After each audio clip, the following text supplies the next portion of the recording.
Currently, a person consumes about 70 grams of sugar per day, which exceeds the limit suggested by WHO by 30 grams. But what if we eat too much sugary food? The breakdown of sugar begins in our mouth when we consume food containing sugar. Salivary glands in the mouth release saliva, which contains enzymes such as amylase, lysozyme, and lingual lipase. Among these enzymes, amylase initiates the breakdown process of sugar. After chewing, the food passes through the esophagus and reaches the stomach. Here the stomach releases gastric juice and pepsin, which not only aid in breaking down food but also eliminate bacteria present in food, and the process of sugar breakdown continues further. Next, the partially digested food enter the duodenum in the small intestine, where enzymes released by pancreas and liver further break down the sugar molecules into glucose, fructose, and galactose. The small intestine absorbs glucose, which is then released into the bloodstream. Subsequently, the pancreas releases insulin into the blood to facilitate the absorption of glucose from the blood.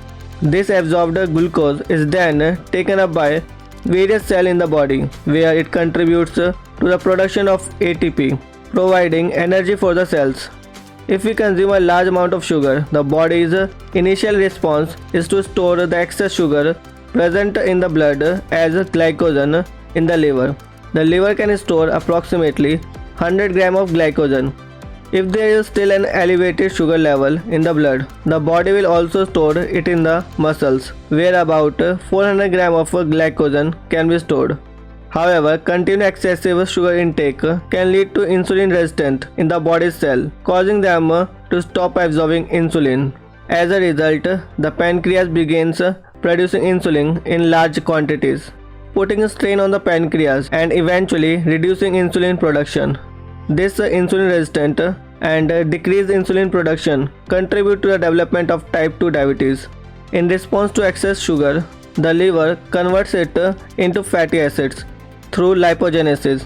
Enzymes in the liver then convert these fatty acids into fat. Initially, this fat is stored in the liver, potentially leading to fatty liver disease.